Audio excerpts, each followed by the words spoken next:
Praise the Lord. ദൈവം നാം വാഴ്ത്തപ്പെടുമാറാകട്ടെ. അനുഗ്രഹിക്കപ്പെട്ടതായ നല്ല പ്രഭാതത്തിനായി സ്തോത്രം ചെയ്ത് സ്തുതിക്കുന്നു. ഈ നല്ല പ്രഭാതത്തിൽ എല്ലാ പ്രിയപ്പെട്ടവരെയും സർവശക്തനായ ദൈവം ശക്തമായി അനുഗ്രഹിക്കുമാറാകട്ടെ. ഒരിക്കൽ കൂടി എല്ലാ പ്രിയപ്പെട്ടവരെയും ബ്ലെസ്സിംഗ് ഡേയിലേക്ക് ഹാർദവമായി സ്വാഗതം ചെയ്യുകയാണ്. കഴിഞ്ഞ ദിവസങ്ങളിലൊക്കെയും എന്താണ് പാപമെന്നും പാപത്തിന്റെ ഉത്ഭവം എങ്ങനെയാണെന്നും അത് മനുഷ്യരിൽ എങ്ങനെ പ്രവേശിച്ചുവെന്നും പാപത്തിന്റെ അനന്തരഫലങ്ങളെക്കുറിച്ചും ചിന്തിപ്പാനും പഠിക്കുവാനൊക്കെ നമുക്കിടയായി തീർന്നു.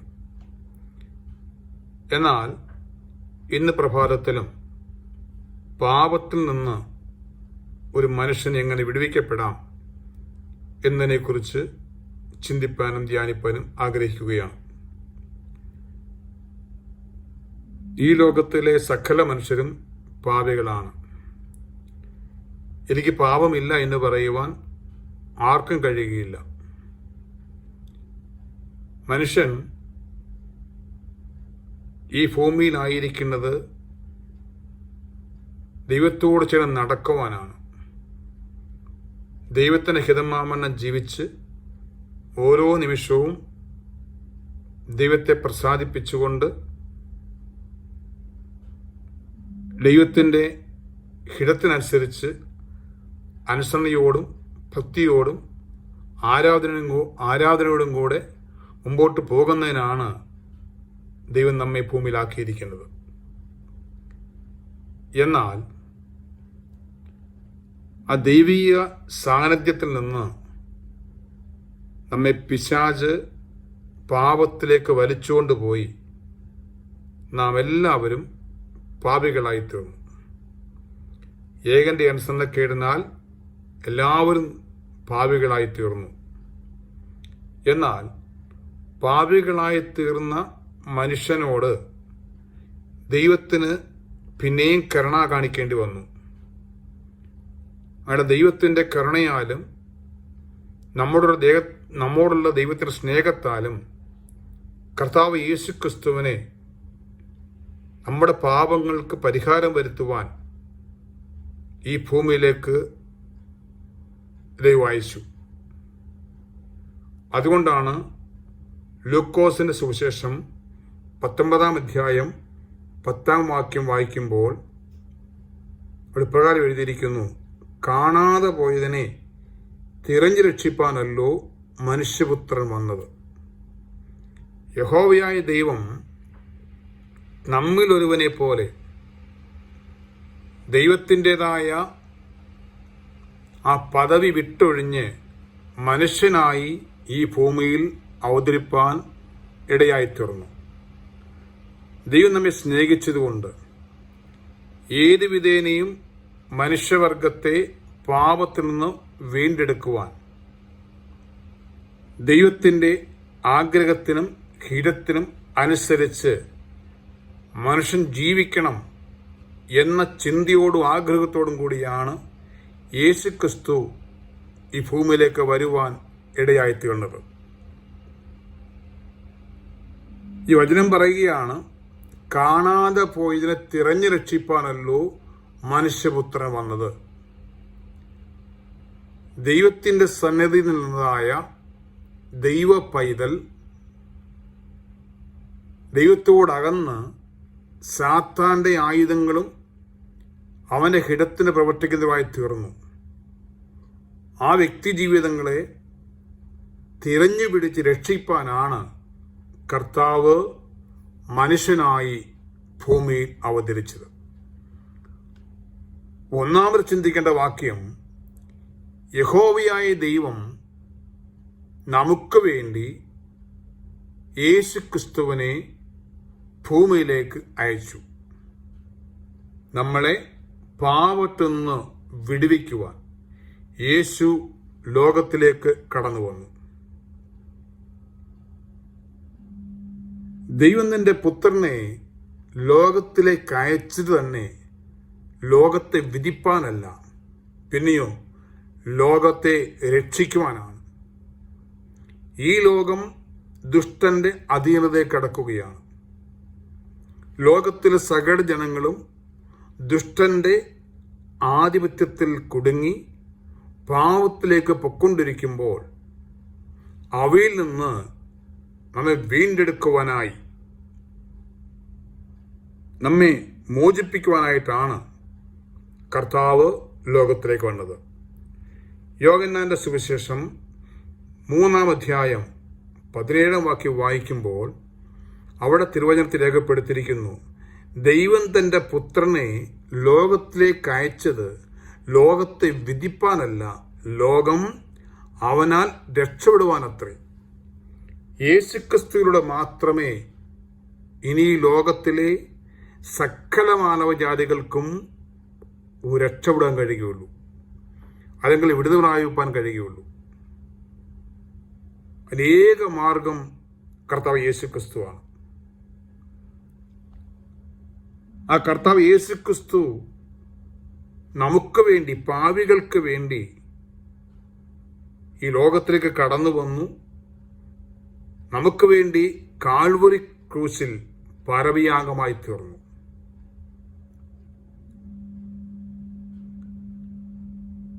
അവന്റെ രക്തത്തിന്റെ വിലയാണ്, പ്രിയമുള്ളവരെ, ഈ ലോകത്തിലെ സകല ദൈവ പൈതലും. എന്നാൽ ഈ ലോകത്തിലെ സകല ജാതികൾക്കും വേണ്ടിയാണ്, സകല മാനവജാതികൾക്കും വേണ്ടിയാണ് കർത്താവ് കാൽവറിയിൽ യാഗമായി തീർന്നത്. ക്രിസ്ത്യാനികളുടെ മാത്രം ദൈവമല്ല യേശുക്രിസ്തു, സകലരുടെയും ദൈവമാണ്. ഇന്ന് ലോകത്തിലെ പലർക്കും അറിയാൻ വയ്യാത്തൊരു കാര്യമാണ് യേശുക്രിസ്തു ക്രിസ്ത്യാനികളുടെ മാത്രം ദൈവമാണ്. അല്ല പ്രിയമുള്ളവരെ, ഈ ലോകത്തിൽ ആരൊക്കെ ഉണ്ടോ, ഇനി ജനിക്കാനിരിക്കുന്ന തലമുറയ്ക്കുകൾ കൂടിയുള്ളതാണ് യേശുവിൻ്റെ കാൽവറി മരണം. നമ്മുടെയൊക്കെ പാപത്തിന് പരിഹാരം വരുത്തുവാൻ നമുക്ക് വേണ്ടിയാണ് കാൽവറി യാഗമായി തീർന്നത്. അതുകൊണ്ടാണ്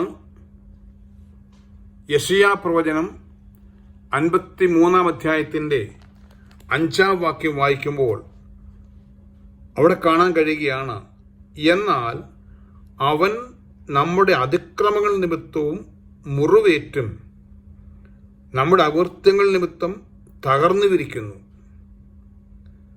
നമ്മൾ ചിന്തിച്ചതും പ്രവർത്തിച്ചതുമായതായ എല്ലാ കുറവശങ്ങൾ, എല്ലാ പാപപ്രവൃത്തികൾക്കും പകരമായിട്ട് കർത്താവ് മുറിവേറ്റു.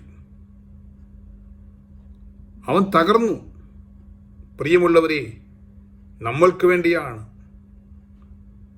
ഈ ലോകത്തിലെ സകല ജനങ്ങളും നടത്തിയ അതിക്രമങ്ങൾക്കും അകൃത്യങ്ങൾക്കും വേണ്ടിയാണ് കർത്താവ് തകരുവാനിടയായിത്തീർന്നത്.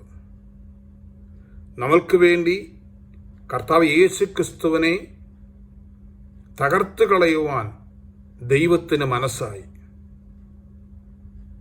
പ്രിയമുള്ളവരെ, നമ്മെ സ്നേഹിക്കുവാൻ, നമ്മെ വീണ്ടെടുക്കുവാൻ, പാപത്തിൽ നിന്ന് രക്ഷിക്കുവാൻ, അതിക്രമങ്ങളിൽ നിന്ന് രക്ഷിക്കുവാൻ, അകൃത്യങ്ങളിൽ നിന്ന് രക്ഷിക്കുവാൻ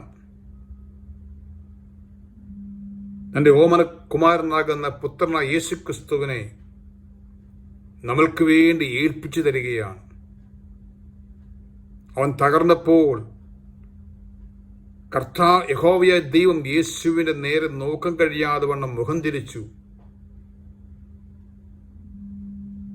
പ്രിയമുള്ളവരെ, യഹോവയായ ദൈവത്തിന്റെ സ്നേഹം എത്ര വലുതാണെന്ന് ഈ പ്രഭാതത്തിൽ ഓരോ വ്യക്തി ജീവിതങ്ങളും മനസ്സിലാക്കേണ്ടതാണ്.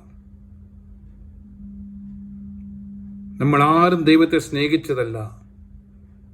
നമ്മൾ പാപികളായിരിക്കുമ്പോൾ, ദൈവത്തോട് മറുതലിച്ചുകൊണ്ട് നിൽക്കുമ്പോൾ, ദൈവത്തെ ദുഃഖിപ്പിക്കുന്നതായ പ്രവർത്തനം ചെയ്തുകൊണ്ടിരിക്കുമ്പോൾ തന്നെ യഹോവയായ ദൈവം നമ്മെ സ്നേഹിച്ചു, നമ്മെ വീണ്ടെടുക്കുന്നതിനായി നമ്മുടെ കർത്താവിനെ തകർക്കുവാനായി തമ്പുരാൻ ഏൽപ്പിച്ചു കൊടുക്കുകയാണ്.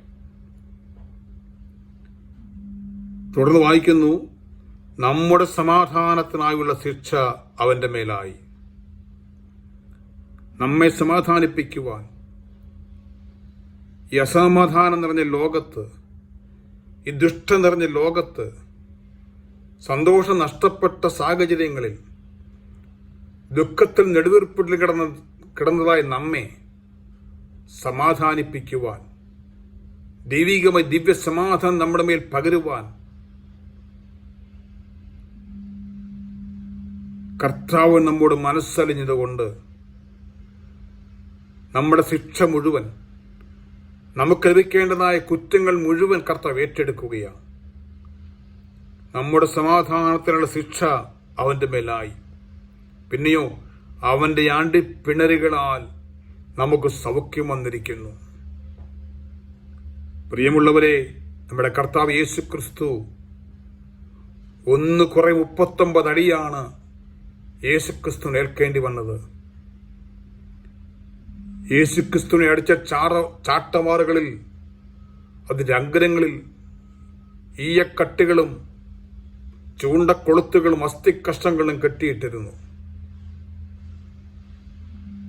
അതുകൊണ്ടുള്ള അടിയാണ് യേശു ലഭിച്ചത്. ഓരോ അടി കൊള്ളുമ്പോഴും അവന്റെ പുറം ഒഴുകുചാലുപോലെ കീറി.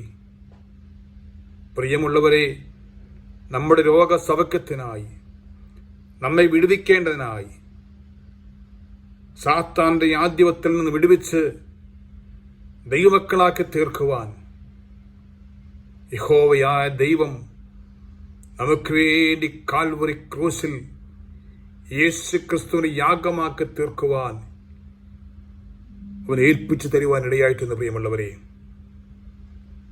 അതുകൊണ്ട് ഈ പ്രഭാതത്തിൽ ആ കർത്താവിന്റെ മുഖത്തേക്ക് നോക്കുവാൻ, കർത്താവിന്റെ സ്നേഹം മനസ്സിലാക്കുവാൻ,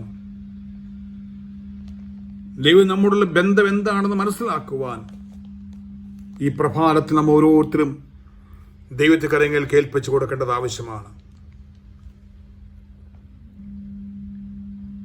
നമ്മുടെ കർത്താവ് നമുക്ക് പകരക്കാരനായി. പ്രിയമുള്ളവരെ, യേശു നമ്മുടെ പകരക്കാരനായി ലോകത്തിലേക്ക് കടന്നു വന്ന് നമ്മുടെ പാപങ്ങൾക്ക് വേണ്ടി നമ്മൾ മരിക്കേണ്ട സ്ഥാനത്ത്, നമ്മൾ അടിയേക്കേണ്ട സ്ഥാനത്ത്, നമ്മൾ നിന്ന് കേൾക്കേണ്ട സ്ഥാനത്ത് നമ്മൾക്ക് പകരമായി കർത്താവ് ആ യേശു ക്രിസ്തു നമുക്ക് വേണ്ടി നല്ല പകരക്കാരനായി തീർന്ന പ്രിയമുള്ളവരെ. അതാണ് 2 കൊരിന്ത്യർ ലേഖനം 5-21 വാക്യം വായിക്കുമ്പോൾ, പാപമറിയാത്തവനെ നാം അവനിൽ നീതിയാകേണ്ടതിന് നമുക്ക് വേണ്ടി പാപമായി തീർത്തു. പാപമറിയാത്ത യേശു ക്രിസ്തുവിനെ, പരിശുദ്ധാത്മാവിൽ ജനിച്ചവനെ, കർത്താവിന് യഹോവയെ ദൈവത്തിന്റെ പൊന്നോമന പുത്രനെ ഈ ഭൂമിയിലേക്ക് അയച്ചു. നമ്മൾ അവനിൽ നീതിമാന്മാരാകേണ്ടതിന് വേണ്ടി, നീതിയില്ലാത്ത, ദൈവത്തോട് യാതൊരു ബന്ധമില്ലാത്ത നമ്മെ നീതീകരിക്കുവാൻ, നമ്മെ വിശുദ്ധീകരിക്കുവാൻ,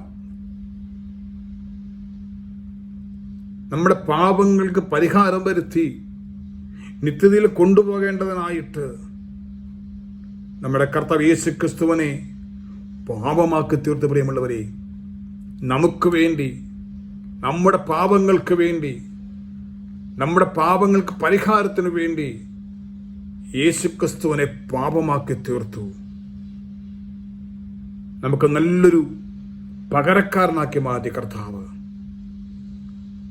അതുകൊണ്ട് പ്രിയമുള്ളവരെ, ഒന്നാമത് യേശു ലോകത്തിലേക്ക് കടന്നു വന്നു. രണ്ടാമത് നമുക്ക് വേണ്ടി യേശു പകരക്കാരനായി തീർന്നു. എന്നാൽ കാൽവരി ക്രൂസിൽ വെച്ച് അവന്റെ രക്തം കൊടുത്ത് നമ്മെ വിലയ്ക്ക് വാങ്ങിയിട്ട് മരണത്തെയും പാതാളത്തെയും ജയിപ്പാൻ കർത്താവിന് കൃപയേകി പ്രിയമുള്ളവരെ. മരണത്തെ അവൻ തോൽപ്പിച്ചു. കർത്താവ് യേശു ക്രിസ്തു മരണത്തിന് അവന്റെ കല്ലറയ്ക്കോ റോമൻ ഇംപീരിയൽ മുദ്രയുള്ളതായ കല്ലറയ്ക്കോ പൈശാചികങ്ങനെ സാത്താനെ പിടിച്ചു വയ്ക്കാൻ കഴിയാതെ വണ്ണം മരണത്തെ ഉയർത്തെഴുന്നേറ്റു നമ്മുടെ കർത്താവ്. കല്ലറകളെ ഭേദിച്ചു. പൗലോസ് അപ്പോസ്തലൻ പറയുന്നുണ്ട്, ഹേ മരണമേ നിന്റെ ജയം എവിടെ? ഹേ മരണമേ നിന്റെ വിഷമുള്ളവിടെ? പ്രിയമുള്ളവരെ, നമ്മെ മരണത്തിൽ നിന്ന് വിടുവിക്കുവാൻ, പാവത്തിൽ നിന്ന് വിടുവിക്കുവാൻ നമ്മുടെ കർത്താവ് കാൽവറി യാഗമായി തീർന്നു. എന്നാൽ അവൻ 3-ാം നാൾ ഉയർത്തെഴുന്നേറ്റ് സ്വർഗത്തിലേക്ക് കടന്നുപോയി. ഇന്ന് നമ്മുടെ കർത്താവ് ദൈവത്തിന്റെ സന്നിധിയിൽ സ്വർഗത്തിൽ നമുക്ക് വേണ്ടി മധ്യസ്ഥ അണച്ചു നിൽക്കുക പ്രിയമുള്ളവരെ. അതുകൊണ്ടാണ് 1 തിമോഥെയോസ് ലേഖനം 2-ാം അധ്യായം പറയുമ്പോൾ, ദൈവം ഒരുവനല്ലോ, ദൈവത്തിനും മനുഷ്യർക്കും മധ്യസ്ഥൻ ഒരുവൻ. നല്ല മധ്യസ്ഥനായി നമ്മെ വിടുവിക്കുവാൻ, നമ്മെ രൂപാന്തരപ്പെടുത്തുവാൻ. പ്രിയമുള്ളവരെ, ഇന്നും നമ്മുടെ ജീവിതത്തിൽ വന്നുപോയ പാപങ്ങളും ക്രോശങ്ങളും ദൈവത്തിന്റെ ഏറ്റുപറഞ്ഞ് ദൈവത്തോട് നിരപ്പ് പ്രാപിച്ച് നമ്മെ പിന്നെയും ദൈവത്തിന്റെ കൊണ്ടുപോകാനായിട്ട് കർത്താവ് ദൈവത്തിന്റെ സന്നിധിയിൽ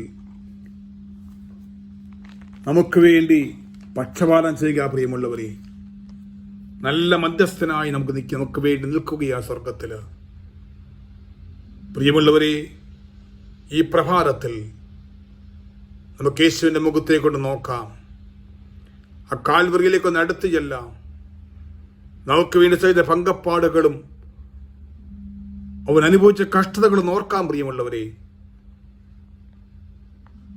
ഈ പ്രഭാത ഈ സമയത്ത് നമുക്ക് വേണ്ടി ദൈവത്തിന്റെ സന്നിധിയിൽ കർത്താവ് മധ്യസ്ഥത അണയ്ക്കുക. പ്രിയമുള്ളവരെ, എബ്രായ ലേഖനം 9-ാം അധ്യായത്തിന്റെ 15-ാമത്തെ വാക്യം വായിക്കുമ്പോൾ അവിടെ എഴുതിയിരിക്കുകയാണ്, ആദ്യ നിയമത്തിലെ ലംഘനങ്ങളിൽ നിന്നുള്ളതായി വീണ്ടെടുപ്പുകാരനായി ഒരു മരണമുണ്ടായിട്ട് നിത്യാവകാശത്തിന്റെ വാഗ്ദത്തം വിളിക്കപ്പെട്ടവർ ലഭിക്കേണ്ടതിന് അവൻ പുതിയ നിയമത്തിന്റെ മധ്യസ്ഥനാകുന്നു. അതേ പ്രിയമുള്ളവരെ, നമ്മെ കർത്താവ് വിളിച്ച് വേദനിച്ചത് നിത്യമായത് അവകാശം തരുവാനാണ്. ആ വാഗ്ദത്തം നമുക്ക് ലഭിക്കേണ്ടതിന് പുതിയ നിയമത്തിന് മധ്യസ്ഥനായി ഇന്ന് പ്രഭാതത്തിലും ദൈവസന്നിധിയിൽ നല്ല മധ്യസ്ഥനായി നമ്മുടെ കർത്താവ് നിലകൊള്ളുകയാണ്.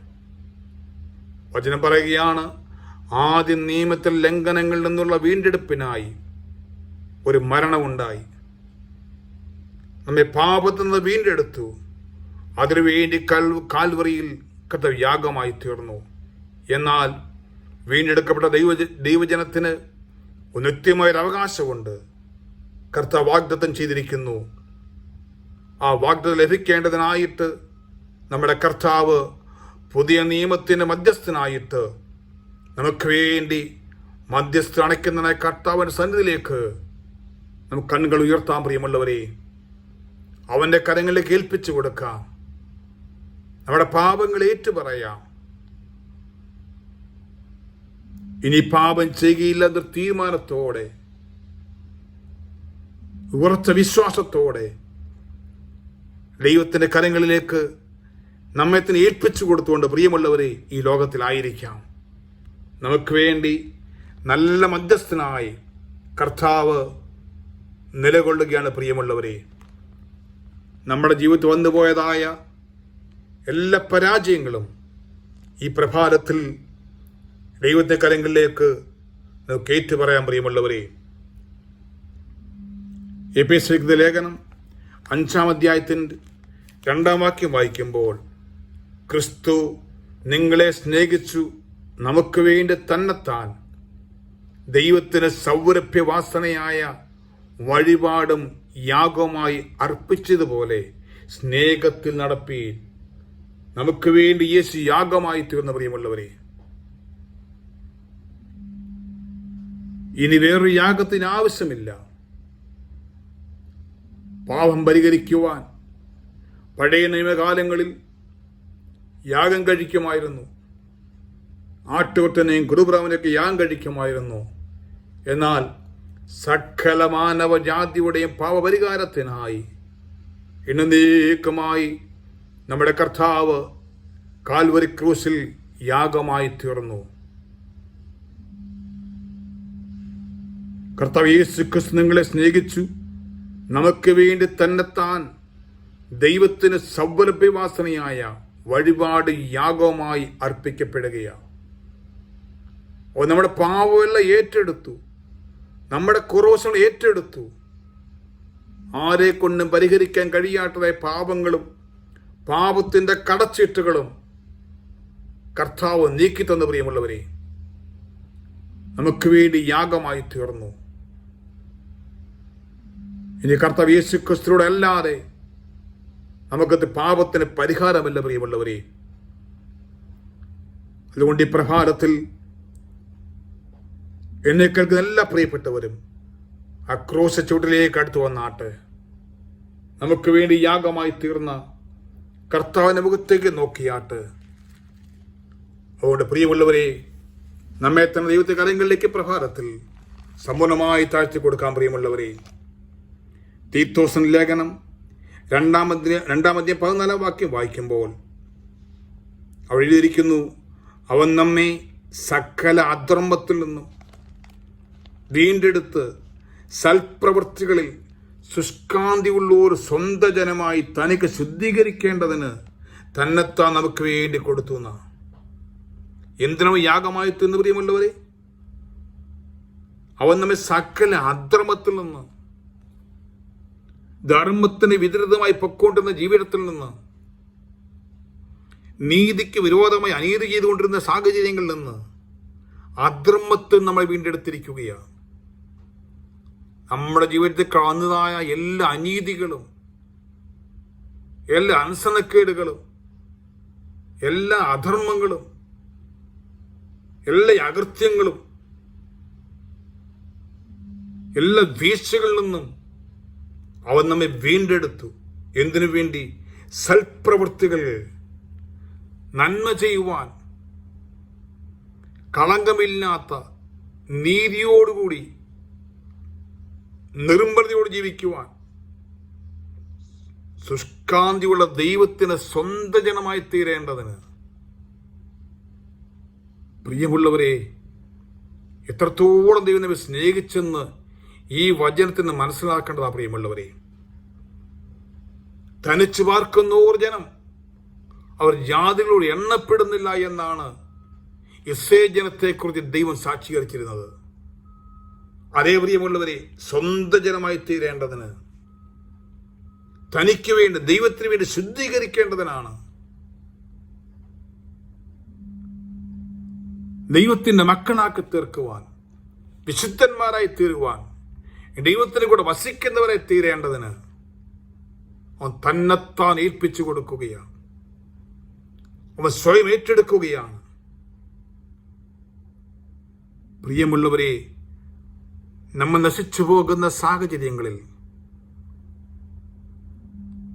അതിന് വീണ്ടെടുത്ത ദൈവത്തിൽ സ്നേഹം മനസ്സിലാക്കണം പ്രിയമുള്ളവരെ.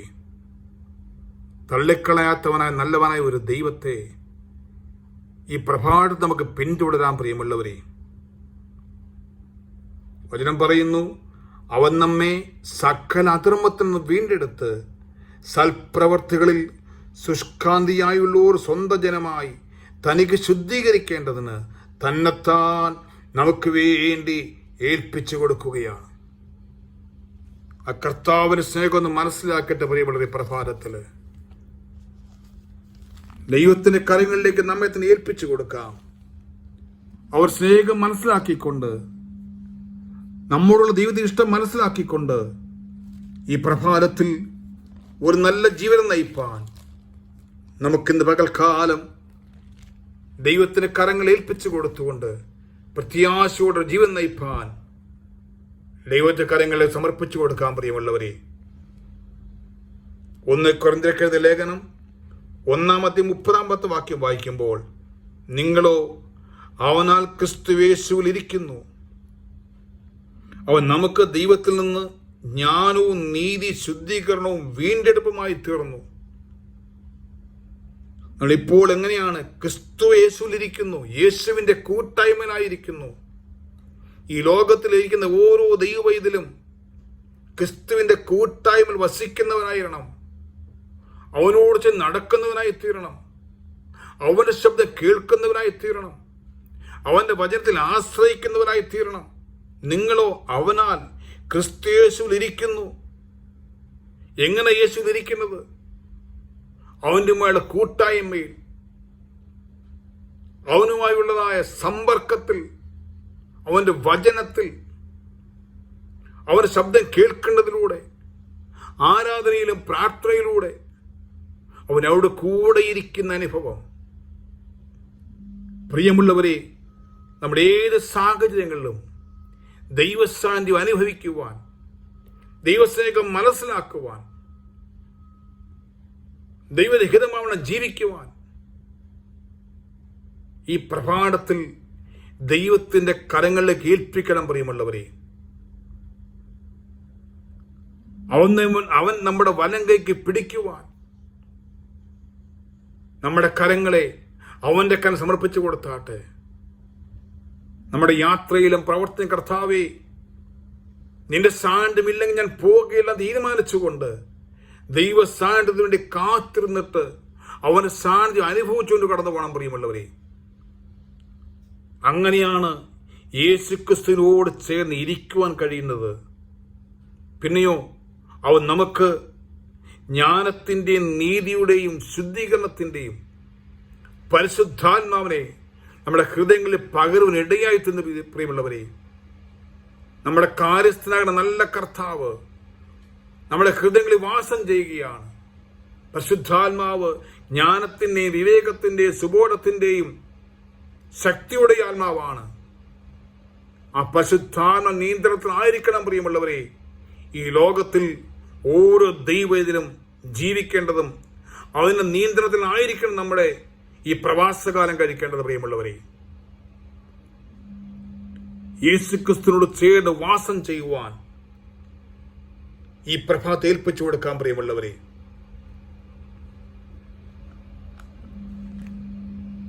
അത് മാത്രമാണോ?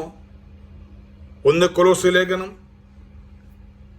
1:14 വായിക്കുമ്പോൾ അവിടെ രേഖപ്പെടുത്തിയിരിക്കുന്നു, അവനിൽ നമുക്ക് പാപമോചനം എന്ന വീണ്ടെടുപ്പുണ്ട്. നമ്മെക്കത്ത് വീണ്ടെടുത്തിരിക്കുകയാണ്.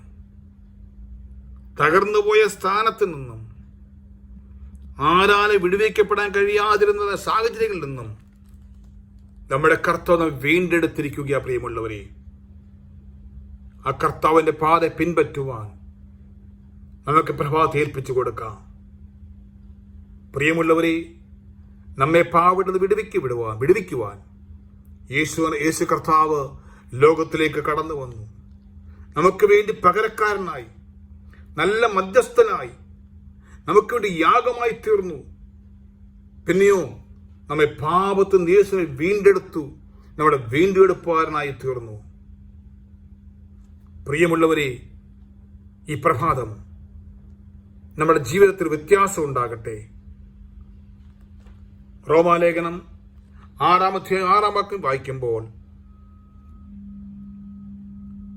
അവൻ പറയുകയാണ്, നാം ഇനി പാപത്തിന് അടിമപ്പെടാതെ വണ്ണം പാപ ശരീരത്തിൽ നീക്കം വരേണ്ടതിന് നാം പഴയ മനുഷ്യൻ അവനോട് ക്രൂശിക്കപ്പെട്ടു. അതേ പ്രിയമുള്ളവരെ, ഓരോ ദൈവവൈതലും ഈ പ്രഭാതത്തെ ചിന്തിക്കണം, ഞാൻ ക്രൂശിക്കപ്പെട്ടവനാണ്. ഞാൻ പഴയ വ്യക്തിയല്ല, ഞാൻ ഒരു പുതിയ മനുഷ്യനാണ്. ഇനി പാപത്തിൽ എങ്ങനെ എനിക്ക് ജീവിക്കാൻ കഴിയും? പാപത്തിറഞ്ഞ പഴയ മനുഷ്യനെ ഞാൻ ഉപേക്ഷിച്ചു. അത് യേശുക്രിസ്തുവിനോട് ചേർന്ന് ക്രൂശിക്കപ്പെട്ടു. ഞാൻ ഈ പുതിയ മനുഷ്യനാണ്. നാം പാപത്തിന് അടിമപ്പെടാതെ വണ്ണം പാപ ശരീരം നീക്കം വരേണ്ടതിന് നമ്മുടെ പഴയ മനുഷ്യൻ അവനോടുകൂടെ ക്രൂശിക്കപ്പെട്ട് യേശുക്രിസ്തുവിനോട് കൂടെ ക്രൂശിക്കപ്പെട്ടിരിക്കുകയാണ്. ഒരു പുതിയ മനുഷ്യനായി തീരുവാൻ, പാപമില്ലാത്ത വിശുദ്ധ ജീവൻ നയിക്കുവാൻ ദൈവത്തിന് കരങ്ങളെ സമർപ്പിച്ചു കൊടുത്തുകൊണ്ട് ഈ പ്രഭാതം ആയിരിക്കണം പ്രിയമുള്ളവരെ. അതിന്റെ 13-ാം വാക്യം വായിക്കുമ്പോൾ, നിങ്ങളുടെ അവയവങ്ങളെ അനീതിയുടെ ആയുധങ്ങളായി പാപത്തിന് സമർപ്പിക്കരുത്. നമ്മുടെ ശരീരത്തിലെ അവയവങ്ങൾ ദൈവത്തിന് ഹിതമല്ലാത്തൊരു പ്രവർത്തിക്ക് വേണ്ടി ഏൽപ്പിച്ചു കൊടുക്കരുത്. നമ്മുടെ അവയവങ്ങളിലൂടെ ദൈവത്തെ പ്രസാദിപ്പിക്കുന്നവരായി തീരട്ടെ. നമ്മുടെ അവയവങ്ങളിലൂടെ ദൈവത്തെ മഹത്വപ്പെടുത്തുന്നവരായി തീരട്ടെ. പ്രിയമുള്ളവരെ, നിങ്ങളെ തന്നെ മരിച്ച് ജീവിക്കുന്നവരായും നിങ്ങളുടെ അവയവങ്ങളെ നീതിയുടെ ആയുധങ്ങളായും ദൈവത്തിന് സമർപ്പിപ്പീൻ. അതേ പ്രിയമുള്ളവരെ, നമ്മുടെ അവയവങ്ങൾ ദൈവത്തിന്റെ കരങ്ങളിൽ സമർപ്പിച്ചു കൊടുത്താട്ട് നമ്മുടെ അവയവങ്ങളുടെ ദൈവഹിതം വെളിപ്പെടേണ്ടതിനായി, ദൈവത്തെ മഹത്വപ്പെടുത്തേണ്ടതിനായി നമുക്ക് പ്രഭാതത്തിൽ ദൈവത്തിന്റെ കരങ്ങളിലേക്ക് സമർപ്പിച്ചു കൊടുക്കുക.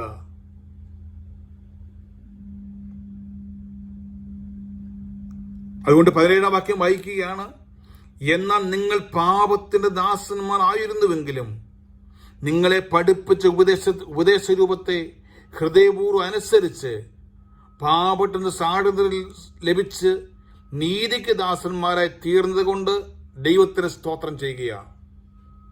അതേ പ്രിയമുള്ളവരെ, പാപത്തിന്റെ ദാസന്മാരായിരുന്ന കാലത്ത് ദൈവത്തിന്റെ വചനം നമ്മുടെ മേൽ ക്രിയ ചെയ്ത് അതിന് പാപത്തിന് സ്വാതന്ത്ര്യം ലഭിച്ചു. എന്നാൽ ഇനിയും നീതിക്ക് ദാസന്മാരായി തീർന്നുകൊണ്ട് ദൈവത്തെ പ്രസാദിപ്പിച്ചുകൊണ്ട് നല്ലൊരു ജീവൻ നയിപ്പാൻ ഏൽപ്പിക്കപ്പെടുക. അത് ഓർത്തുകൊണ്ട് ദൈവത്തിന് സ്തോത്രം ചെയ്യുവാനാണ് പൗലോസ് അപ്പോസ്തലൻ റോമാ സഭയിലൂടെ നമ്മോട് പറഞ്ഞുകൊണ്ടിരിക്കുന്നത്. അതുകൊണ്ട് പ്രിയമുള്ളവരെ, ഈ പ്രഭാതത്തിൽ യേശുവിനോട് കൂടെ ക്രൂശിക്കപ്പെട്ടിരിക്കുന്ന ബോധമുണ്ടാകട്ടെ. യേശുവിന് വേണ്ടി ജീവിക്കുന്നവരായി തീരാൻ പ്രിയമുള്ളവരെ. പിന്നെയോ ദൈവത്തിന് നമ്മെ തന്നെ സമർപ്പിച്ചു കൊടുക്കുക. പഠിച്ച ഉപദേശങ്ങൾ ദൈവത്തിന്റെ വചനത്തിന് ആശ്രയിച്ചുകൊണ്ട് വേണം നമ്മുടെ ജീവിതം ആരംഭിക്കേണ്ടത്. പിന്നെയോ നീതിയുടെ ദാസന്മാരായി സമർപ്പിക്കുക. ദൈവത്തിന്റെ ദാസന്മാരെ സമർപ്പിച്ചു കൊടുക്കുക. അതുകൊണ്ട് പ്രിയമുള്ളവരെ, നമ്മുടെ പാപത്തെ വിടുവിക്കേണ്ടതിനായി കർത്താവ് യേശുക്രിസ്തു ലോകത്തിലേക്ക് കടന്നു വന്നു. നമുക്ക് പകരക്കാരനായി തീർന്നു. നല്ല മധ്യസ്ഥനായ യേശുക്രിസ്തു പിന്നെയോ നമുക്ക് വേണ്ടി യാഗമായി തീർന്നു. നമ്മുടെ വീണ്ടെടുപ്പുകാരനായി തീർന്നു. അതുകൊണ്ട് പ്രിയമുള്ളവരെ, നമുക്ക് ക്രൂശിന് ചുവടിലേക്ക് കടന്നു എന്ന് വിശുദ്ധിയോടെ സമർപ്പണത്തോടെ ജീവിക്കുവാൻ നമുക്ക് ഏൽപ്പിച്ചു കൊടുക്കാൻ പ്രിയമുള്ളവരെ. നമുക്ക് വേണ്ടി കാൽവറിയിൽ നമ്മുടെ കർത്താവ് യാഗമായി തീർന്നു. യേശുവിന്റെ രക്തത്താൽ നമുക്ക് കഴുകൽ പ്രാപിക്കാൻ പ്രിയമുള്ളവരെ. എന്നെ കേൾക്കുന്ന ആരെങ്കിലും പ്രിയപ്പെട്ടവർ പാപത്തിൽ ജീവിക്കുന്നെങ്കിൽ നമുക്ക് മടങ്ങി വരാൻ പ്രിയമുള്ളവരെ. രക്താംബരം പോലെ പാവമായിരുന്നാലും നമ്മുടെ കർത്താവ് ഹിമം പോലെ വെളുപ്പിക്കേണ്ടതാണ്. നമ്മുടെ കർത്താവ് ദീർഘക്ഷമയുള്ളവനാണ്. അവൻ കരുണ കാണിക്കുന്നതാണ് പ്രിയമുള്ളവരെ. അതുകൊണ്ട് ഈ പ്രഭാതത്തിൽ നമ്മുടെ കുറവശങ്ങൾ, പാപങ്ങൾ, ലംഘനങ്ങളെല്ലാം ഏറ്റുപറഞ്ഞ് നല്ലൊരു മാനസാന്തര ജീവിതം നയിപ്പാൻ വിശുദ്ധിയോടും നിർമ്മലതയോടും കൂടി ജീവിച്ച് കർത്താവിന്റെ വരവിൽ നോക്കി പാർക്കുവാൻ നമുക്ക് ഏൽപ്പിച്ചു കൊടുക്കാം. ഈ ലോക സംഭവങ്ങൾ കർത്താവിന്റെ വരെ വിളിച്ചറിയിച്ചുകൊണ്ടിരിക്കുമ്പോൾ പ്രിയമുള്ളവരെ, കർത്താവിന്റെ കാഹളം കേൾക്കുവാൻ, നിത്യമായി ജീവിതം നയിപ്പാൻ നമുക്ക് ഏൽപ്പിക്കപ്പെടാം. പ്രിയമുള്ളവരെ, നമുക്കൊരു വിശുദ്ധീകരണത്തിലേക്ക് മടങ്ങി വരാം. വിശുദ്ധീകരണത്തിന്റെ ഫലം എന്താണെന്ന് അറിയാമോ? നിത്യജീവനാണ്. 2 തരത്തിൽ നിത്യജീവനുണ്ട് പ്രിയമുള്ളവരെ. ഒന്ന്, നിത്യമായ ശിക്ഷയുണ്ട്, രണ്ടാമത് നിത്യമായ ജീവനുണ്ട്. നാം ഈ ലോകത്ത് മൺമറഞ്ഞു പോയാലും നമുക്ക് പ്രതീക്ഷയുണ്ട്, നമുക്ക് പ്രത്യാശയുണ്ട്. കർത്താവ് എനിക്ക് ഉയർപ്പ് നൽകും. അതായിരിക്കണം പ്രിയമുള്ളവരെ ഒരു ദൈവത്തിന്റെ പ്രത്യാശ എന്ന് പറയുന്നത്. നമ്മുടെ ഈ ശരീരം മണ്ണിലേക്ക് ഇഴുകിച്ചേരുന്നതാണ്, ദ്രവിച്ചു പോകുന്നതാണ്. എന്നാൽ കർത്താവിൽ പൂർണ്ണമായി വിശ്വസിച്ചുകൊണ്ട് വിശുദ്ധിയോട് ജീവിക്കുന്ന ഓരോ ദൈവത്തിലും ഈ ലോകത്തിൽ മൺമറഞ്ഞു പോയാലും ദ്രവിച്ചു പോകാത്ത, അതേ പ്രിയമുള്ളവരെ ദ്രവത്വമില്ലാത്തതായ ശരീരം പ്രാപിക്കുവാനായി ദൈവം നമ്മെ പിന്നെയും ഉയർത്തെഴുന്നേൽപ്പിക്കും. കർത്താവിന്റെ ചേർന്ന് നടക്കുവാൻ, നിത്യമായ ദൈവത്തോട് വാസം ചെയ്യുവാൻ നമുക്കൊരുങ്ങാൻ. പ്രിയമുള്ളവരെ, എന്നെ കേൾക്കുന്ന ആരും തന്നെ നിത്യശിക്ഷാവധിക്ക് അർഹരായി തീരാതെ നിത്യരാജ്യത്തെ അവകാശികളായി തീരുവാൻ, കണ്ണുനീരില്ലാത്ത, ദാഹമില്ലാത്ത, ക്ഷീണമില്ലാത്ത, ദുഃഖമില്ലാത്ത രാജ്യത്തിൽ കർത്താവിനോട് ചേർന്ന് നടക്കുവാൻ, അവന്റെ സ്നേഹത്തിന്റെ കൂട്ടായ്മയിൽ ആചരിക്കുവാൻ നമുക്ക് പ്രഭാതത്തിൽ പ്രത്യാശയോടെ വിശുദ്ധിയോടെ കർത്താവിന്റെ കാഹളം കേൾക്കുവാൻ ആ പ്രതീക്ഷയോടുകൂടി നമുക്ക് ഈ ലോകത്തിലായിരിക്കാം. ഈ വചനങ്ങൾ ആ ദൈവം നമ്മെ അനുഗ്രഹിക്കുമാറാകട്ടെ. കരുണയുള്ള പിതാവേ, മനസ്സലിവുള്ളവനെ നല്ല ദൈവമേ, നല്ല പ്രഭാതത്തിൽ നന്ദിയോടെ കർത്താവിനെ വാഴ്ത്തുകയാണ്, സ്തുതിക്കുന്നു. പിതാവേ, എല്ലാ കഴിഞ്ഞ ദിവസങ്ങളൊക്കെയും പാപത്തെപ്പറ്റിയും പാപം ഞങ്ങൾ പ്രവേശിച്ചതിനെ പറ്റിയും പാപത്തെ അനന്തര ഫലങ്ങളെക്കുറിച്ച് ചിന്തിപ്പനിടയായിട്ടിരുന്നല്ലോ. എന്നാൽ ഞങ്ങളെ പാപം വീണ്ടെടുക്കുവാൻ, പാപത്തിന് പരിഹാരമായി ഞങ്ങൾക്ക് വേണ്ടി കർത്താവായ യേശുക്രിസ്തു കാൽവറി യാഗമായി തീർന്നല്ലോ. പിതാവേ, അവന്റെ രക്തത്താൽ ഞങ്ങൾ കഴുകൽ പ്രാപിക്കുവാൻ, കർത്താവിന് ഹിതമാവണം ജീവിക്കുവാൻ, വിശുദ്ധിയോട് നിർമ്മലതയോട് ഭക്തിയോട് ജീവിക്കുവാൻ ഞങ്ങളെ പിന്നെയും കർത്താവിന്റെ കരങ്ങളിലേക്ക് സമർപ്പണമായി താഴ്ത്തി സമർപ്പിച്ച് പ്രാർത്ഥിക്കുകയാണ്. ലോക സംഭവങ്ങളൊക്കെയും കർത്താവ് വരം വിളിച്ചറിയിച്ചുകൊണ്ടിരിക്കുമ്പോൾ കർത്താവേ, അവിടുത്തെ വരവെങ്കിൽ ഞങ്ങൾ കൈവിടപ്പെട്ടു പോകാതെ അവിടുത്തെ കാഹളം കേട്ട് നിത്യമായ രാജ്യത്തിൽ കടന്നു വന്ന് കർത്താവിനോട് ചേർന്ന് കർത്താവിനെ ആരാധിപ്പാനും സ്തുതിക്കുവാനും ഞങ്ങളെ അവിടെ ഇടയാക്കുമാറാകണമെന്ന് പ്രാർത്ഥിക്കുന്നു. നാഥ, ഞങ്ങളെ സമർപ്പണമായി പിന്നെയും താഴ്ത്തുകയാണ്. ഞങ്ങളെ തിരഞ്ഞെടുത്ത് ഓർത്തങ്ങി വാഴ്ത്തുകയാണ്, സ്തുതിക്കുന്ന പിതാവേ. ഞങ്ങൾക്ക് യാതൊരു യോഗ്യതയുമില്ലായിരുന്നു. ഞങ്ങൾ നീതിമാന്മാരാക്കുവാൻ വേണ്ടി ഞങ്ങൾക്ക് പകരമായ യാഗമായി തീർന്നല്ലോ. ആ കർത്താവിന്റെ സ്നേഹത്തെ പിന്നെയും നിലനിൽപ്പാൻ ഞങ്ങൾ പിന്നെ ഒരുക്കുമാറാകണമെന്ന് പ്രാർത്ഥിക്കുന്നു. നാഥ, എന്റെ കർത്താവിനെ ചെയ്യാൻ പോകുന്നതിനായി സ്തോത്രം. സകല മുഖത്വന്റെ കർത്താവ് എടുക്കണം. യേശുവിന്റെ അധികാരമുള്ള നാമത്തിൽ തന്നെ ആമേൻ. സ്തോത്രം, സ്തോത്രം, സ്തോത്രം. ഈ നല്ല പ്രഭാതത്തിൽ സർവശക്തനായ ദൈവം എല്ലാ പ്രിയപ്പെട്ടവരെയും ശക്തമായി അനുഗ്രഹിക്കുമാറാകട്ടെ.